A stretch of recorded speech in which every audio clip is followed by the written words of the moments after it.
Welcome to the Dave Palmer Show, the podcast that revives, restores, and awakens your innermost capabilities. You have the training and the talent to succeed, but do you have the guts to fail? I love what I do.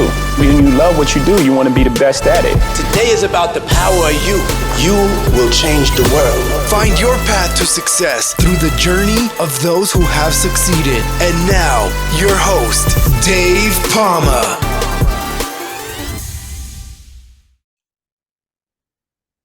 Hi, welcome back to the Dave Palmer Show. And with me in this episode, I have a distinguished constructivist psychologist, coach, and specialist in change management, leadership, influence, and persuasion, and personal development.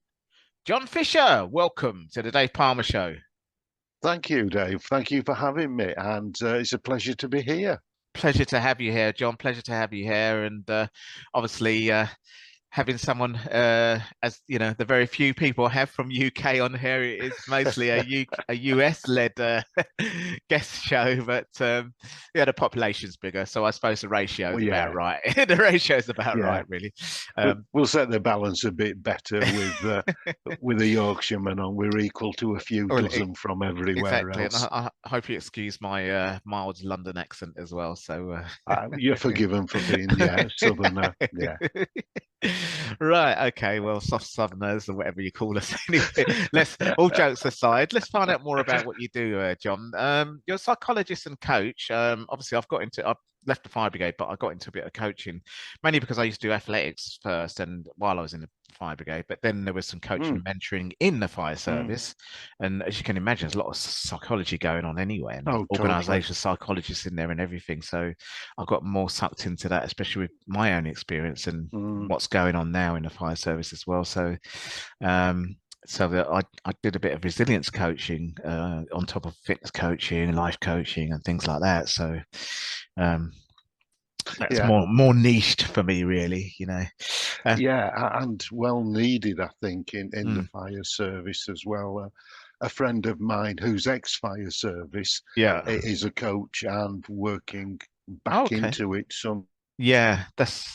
That's exactly what I hope to do myself, really. Try and work back into it, but it does involve a bit of marketing and sales and saying hi, it's me again. You know, it's a bit difficult.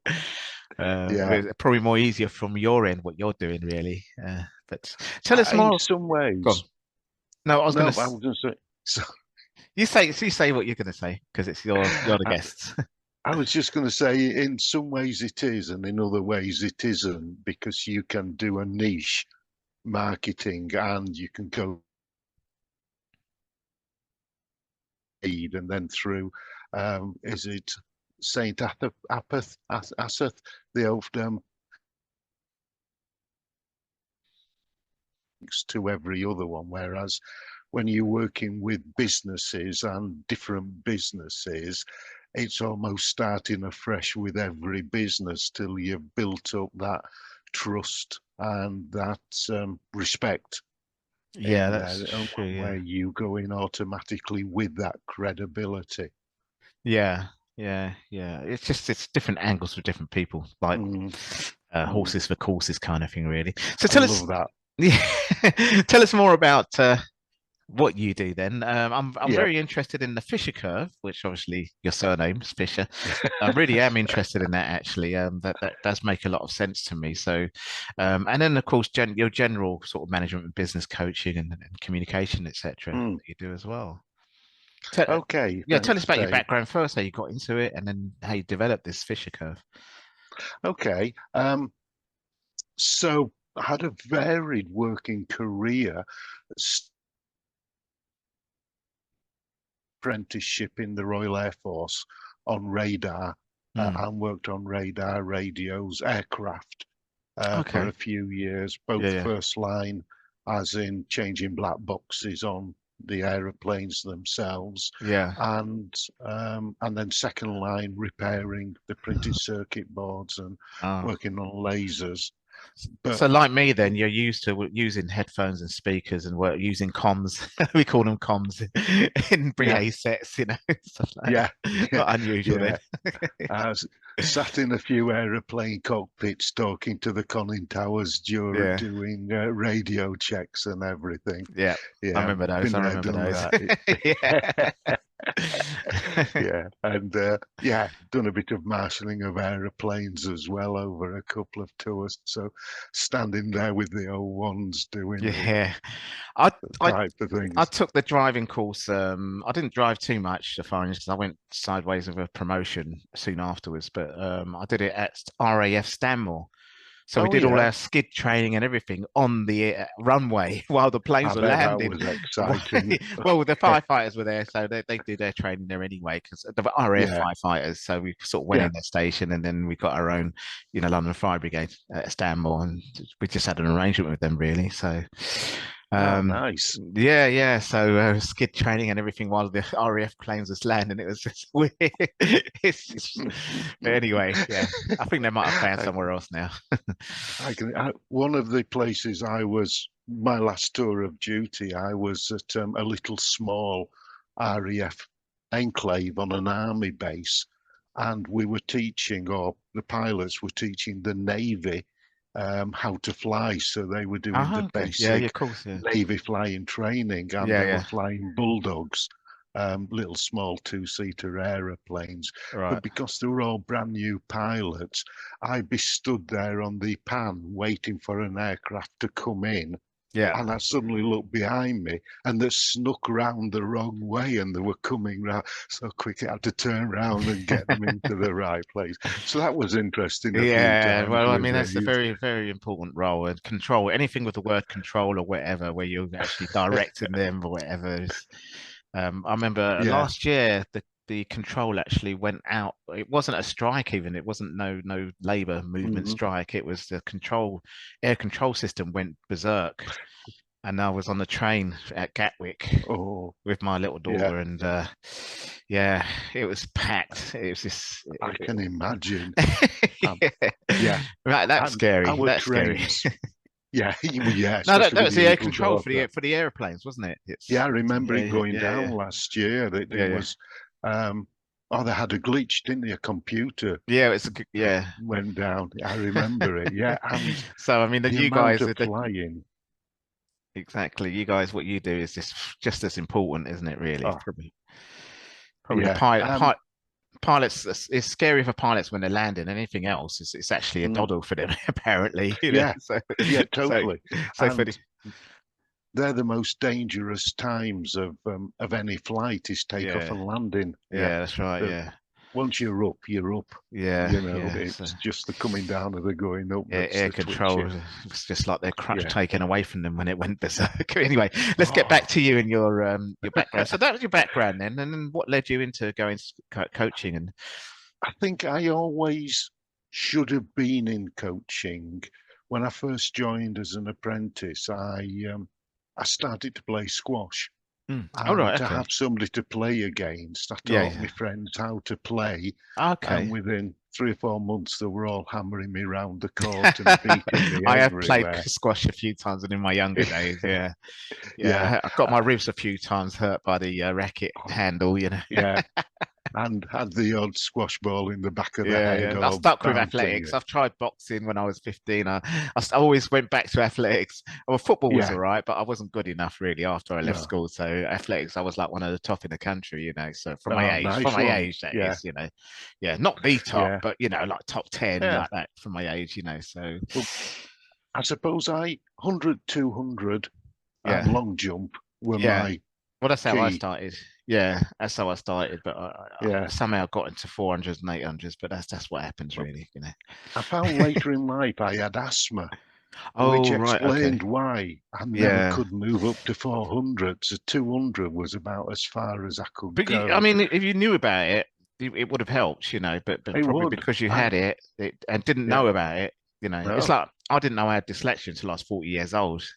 So that was that's a huge help if I had it at school and had the assessment and and diagnosis. Especially for any of the promotions that you want. That's if you what don't happened. know, Yeah, so you're always hindered. well, that's what happened. Yeah, I passed the psychometric test, with all the patterns and everything, because you're good at patterns and things Yeah, like that, spatial awareness. yeah, But when it came to actually doing the yeah. promotion and the paperwork and all the Oh, studying all the operational notes and everything, and anyway, it's bad enough it's without, let alone with. yeah, I mean, society nowadays, everything, even now with the advent of AI now and everything else, it's just you could literally lay back and let let the computer do everything these days, can't you? One day, And and read everything for you, So yeah, yeah. yeah, And more recently, I was a coach mentor for a level 5 coaching okay, apprenticeship, adult apprenticeship, yeah, and I think we're getting better at making accommodations, and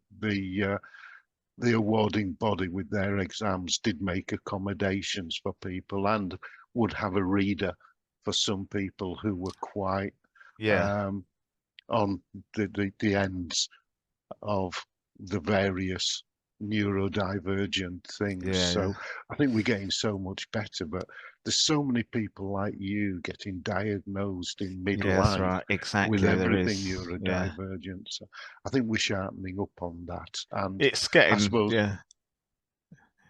it's getting, No, sorry, it's getting there now. Yeah. Yeah. yeah, yeah, I mean, it's the only thing is that I think there's not enough done with schools. Maybe it's the resources, but then a lot of adult dyslexia, a lot of adult autism and things like that. People are yeah. suddenly finding out, oh, I took the test myself and I found out, it's just amazing how people just Incredible on the suddenly, number.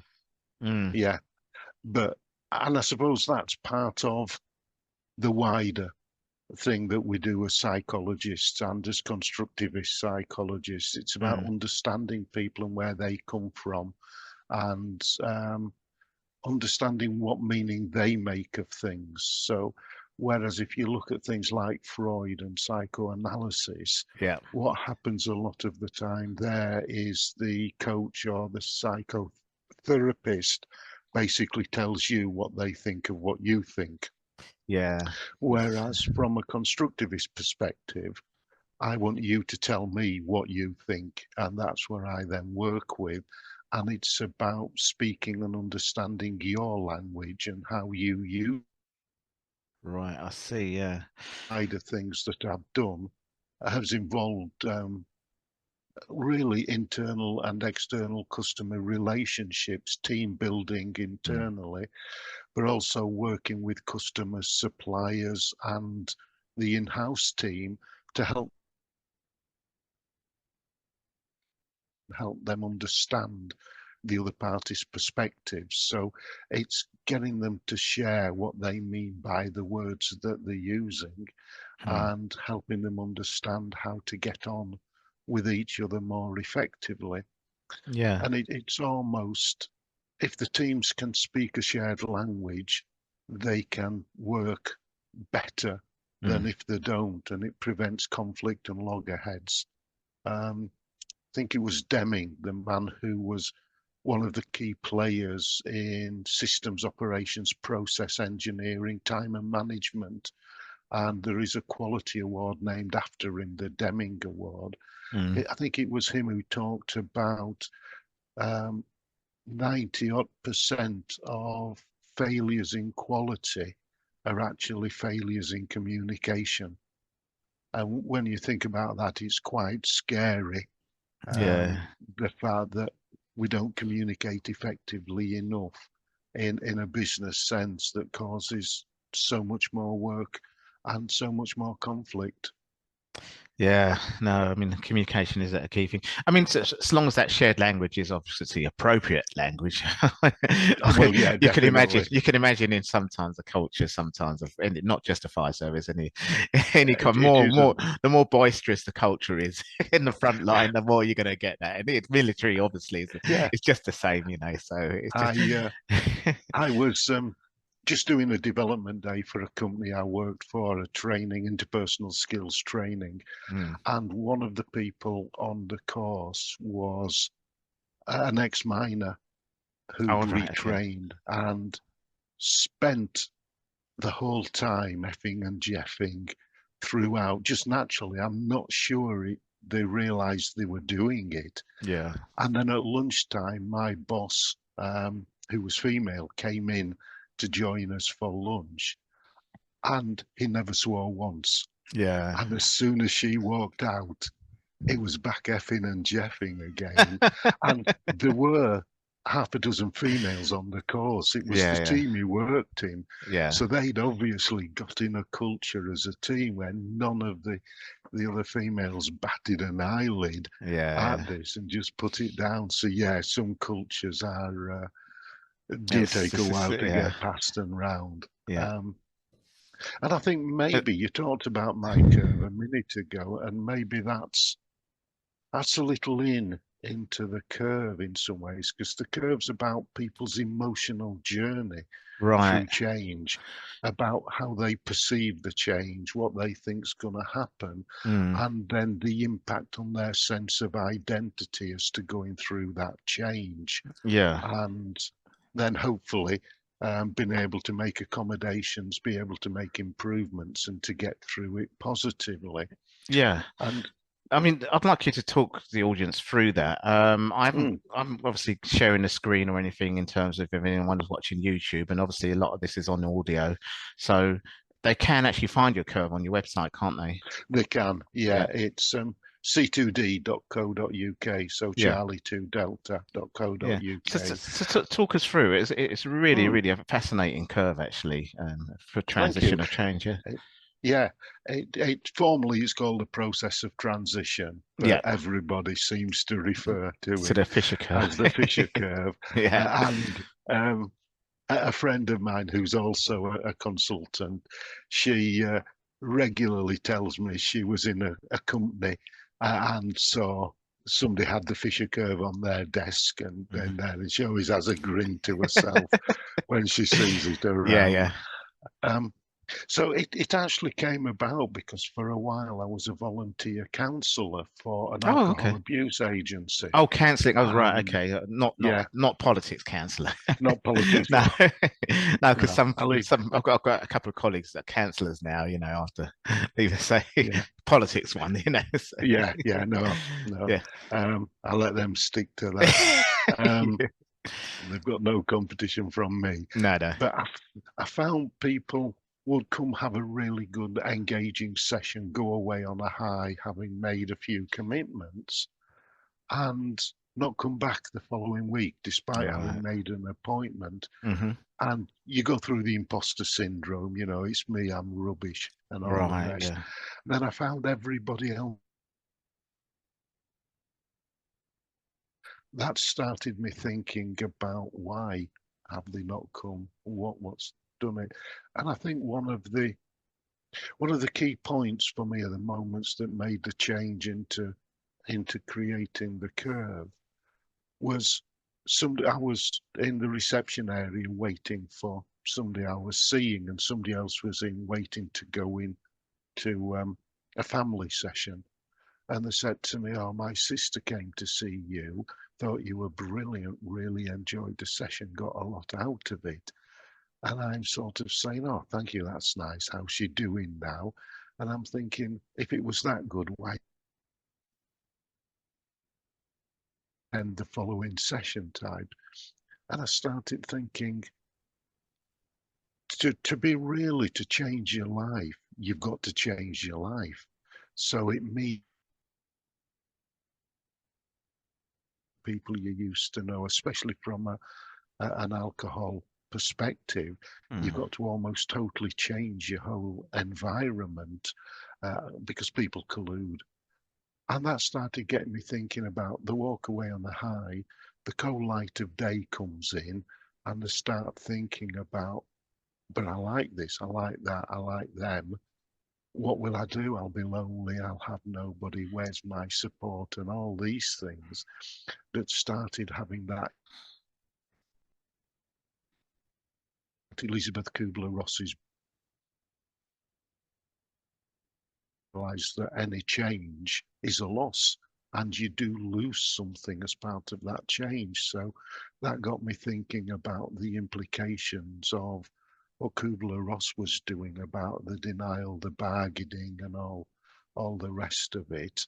And I thought, well, you go through something similar, but it's about you, and you're almost bargaining with yourself in what can you do, how can you do it.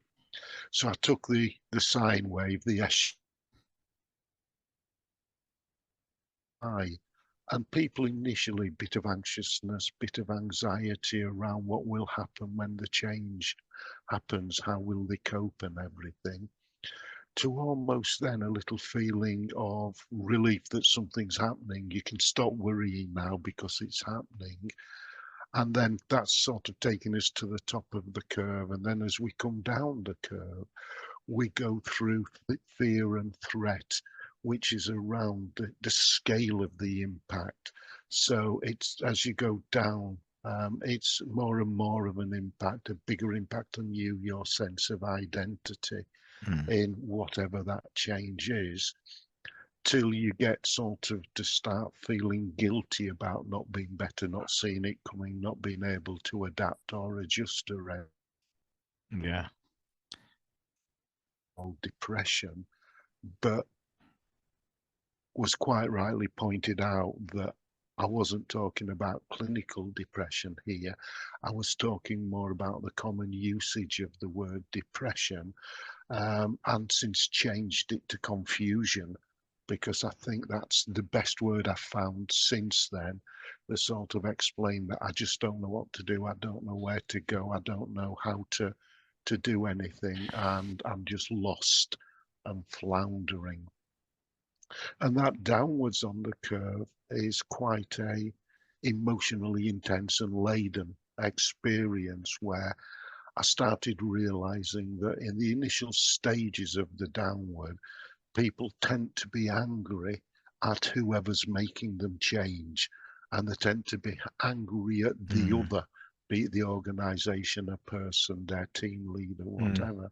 But as they get further down, they start internalizing that anger and start changing it to being angry at themselves for not being as good as they thought they were, for not being able to understand, and all of these. And then they eventually hit rock bottom and start making it work, start looking at what they can do to change it, getting little things sort of involved in them, making small incremental changes that eventually leads them to the end of that particular curve in a positive, healthier place where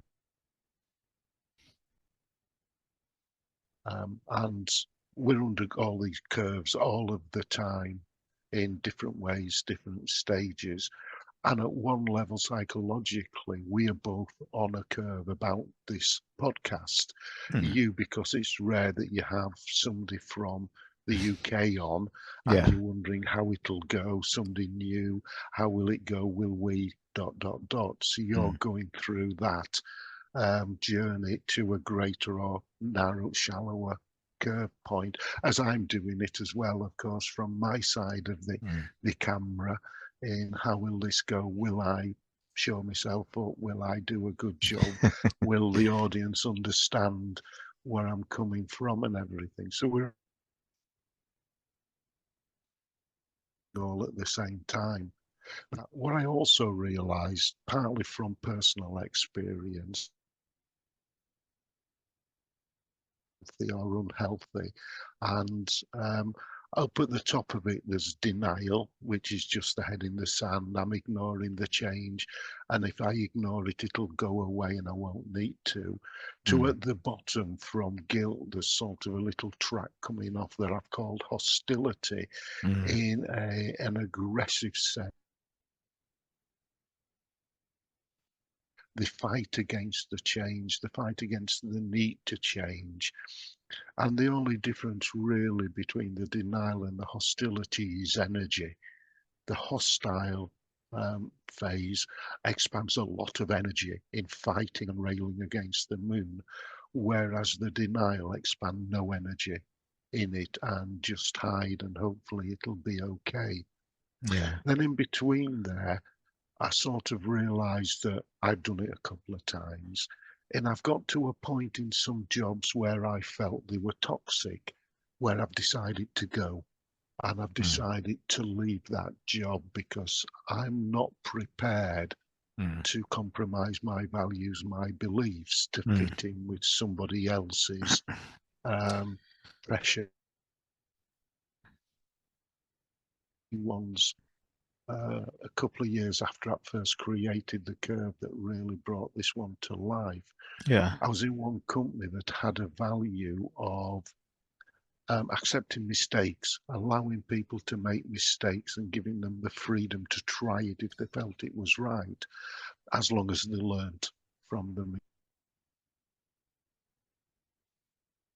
Director at one stage putting out an email saying, I'm fed up with people making these mistakes. The next time somebody makes this mistake, I'll publicly name and shame them.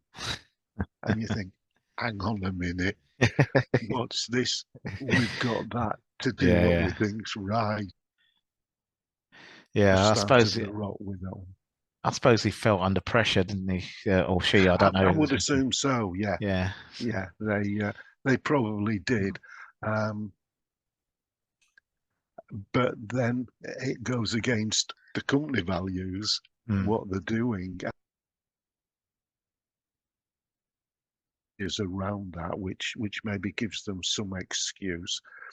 When you're up to your backside in alligators, it's hard to remember you're there to drain the swamp. Yeah. And that's about all these things snapping at our heels, just distract us and take our attention away from where it should be. And it's sometimes hard to see clearly when you're in that place, which of course is down the bottom of the curve. And imposter syndrome, a lot of people find themselves in that curve and then over egg something to try and force it because they don't feel good, and send out the wrong messages because where they're at. And I found a lot of times, as you rightly say, the people sometimes overreact because they're in that place and don't know what to do. Yeah. And they're at the bottom of the curve and don't quite see other people might be at different places and help them get through it and round it, which is how I've used the curve. Put a line on the floor and then got people walking the curve, standing the curve. Done sometimes, looking straight across. Oh yeah, do anything like that. That's a bit like a timeline, timeline exercise, but this is the curve exercise. Yeah, that's quite good. Yeah, actually. and I incorporate timelining within it, so people who think they're just at the top or the start of that fear around it, I get them to do a timeline exercise and literally walk across the curve to the other side if we're doing a one-on-one, and then look back at the journey. If I'm doing it with teams, which I was last week, I'll then get them talking to each other across the divide and exploring what did they get, what do they need. Yeah. I'll also, when I've done it with team leaders, get them to think about where they are on the team, on the curve, compared to where their team is, and then say, okay, so you're here, how do you manage somebody there? Yes. And if you're in a negative place and your team are in a positive place, how do you manage yourself not to drag them back? Because unfortunately the curve isn't linear. People can go backwards as well as forwards. Well, that's it, exactly. So it's good that you put yourself in it, actually.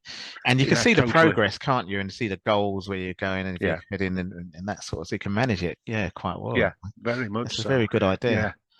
Yeah, definitely. And I would recommend, trying it for any of your listeners who fancy having a go. Just try it and just walk. I'd say walk straight across it in the first instance rather than walk down it, because I'm a big fan of positive psychology, appreciative psychology, and looking at how do we make it work, not why am I here. I think turning it round to look to the future is far healthier than looking to the past. And while staying in the here and now, so if you're in that curve with the timeline, you're here and now, this is where I am, but this is what I can see happening. this is a positive effects of what I can see, and look at that work I've left behind, Yeah, very much so. Yeah, exactly. Yes. Yeah, and sometimes get them imagining what it would be like to be up the other side. So get them to think about what that environment would be like. Yeah. Again, as part of the timelining. Yeah. No, that's fantastic. I definitely will probably have to bear you in mind as a coach to work with if I get my thing, because the company I'm working with, they've initiated last Monday, not this Monday, a week ago, resilient workplace program. So, and this is globally, but excellent. Try the fire service first if I can, but there's been a few PTSD and suicides isn't really isn't really something you can take lightly, is it really? And even in these macho type jobs, so no, it isn't, and I think it's even harder in the macho it's harder. Type It jobs, is harder, because you're supposed to be immune to it and stiff up a little. Apparently, apparently, it's not, it doesn't work that way. No. It doesn't at all. No. It's worse, my neighbour's a fire. He's a volunteer fireman. Oh, okay, yeah. The lab next door. Yeah, the station next over the to years, station next well, they call them retain actually, but it's part-time. They're part-time firefighters actually, so they do get paid. So it's slightly different to volunteer, but and I think he's retained, to be honest. Yeah, that's right. I think it'll be retained. Yeah. So he is really getting paid when he does go to to actually fire calls. Living, of course, on the edge of the M6. Some of the things he goes to. Oh yeah, I've been to I've been to some serious stuff on the roads. I'm sure, and on the M6 as well. Yeah, very much so. I wasn't far from the M1 actually myself, and the M40, those two. I wasn't. That part of London I worked, the northwest. Yeah. So, and I think it's important for any resilience program to have coaches there, to just give that second line of support. Exactly. One of the problems with resilience with a resilience culture is it can sometimes be used as an excuse for dumping more and more on people. It'll build your resilience up. Yeah, do that. And it'll help you become even more resilient. What doesn't kill you makes you stronger. It does to an extent, but too much can still be really damaging. So there's a potential dark side to resilience that does need to be out in the open. That's something that will come up. Well, there's something that will come up anyway in any of these meetings, and things like that. So I'm not sure how I approached my one. A lot of stuff I did was online on apps and things like that, but more the life coaching, fitness and health and things like that, mindfulness and a few other things. So I use that a lot in sports when I was doing my athletics and things like that. I don't know about you, to sort of when you're getting yourself psyched up and things like that. Definitely. Well, it works, doesn't it? And if we think about Whitmore's GROW model came out of sports and sports psychology. That's where it is, the GROW model, motor racing I think it was a motor race. Was it? I think so, yeah. Well, John, we're going to run out of time here, and I'm sure I'd love to have you back as well. And being in the UK, I'm sure we'll probably meet up and maybe do some work together if we can. But just before we go, can you just let people know where they can find out more about you? And you've got some books as well. Tell them where they can find your books. Thank you, Dave. c2d.co.uk. So the letter C, the number 2, the letter D, which stands for Just Coaching, Counselling and Development. It was just simple, 2 C's and a D. So. Keep it simple. Another another thing that's designed by the Navy, I think that one. Keep it simple. Keep it simple. Stupid simple or something like that. That's it. I never quite like the stupid simple. I know. Short and simple. They try to make it the word out of it. I think that's why they added the stupid in there. Which I think is good. I mean, at the end of the day, Whitmore did with GROW, didn't it? Because that's right. W is really motivation. Well, that sounds a lot better, really. But I regularly say, the GROW model sounds better than GROM. GROM doesn't quite roll off the tongue. Anyway, John, we could be here forever talking. And I know we're going to run out of time soon. Zoom's going to kick me off, so we'll have you back for definite. That's for sure. I'll make sure. I'll keep in touch with all my guests. And well, thanks a lot for sharing all this on the show. And My pleasure, Dave. Thank you very much for having me, and I look forward to seeing you again. That's all for this episode. Thanks for listening, and remember, if you want to support what we do, then share, subscribe, and leave a review over on Apple Podcasts, or head over to my website, davepalmer.com, and click on Rate Show. Well, that's all for now, but I'll see you in the next episode of The Dave Palmer Show. Follow us on Facebook, Twitter, and Instagram.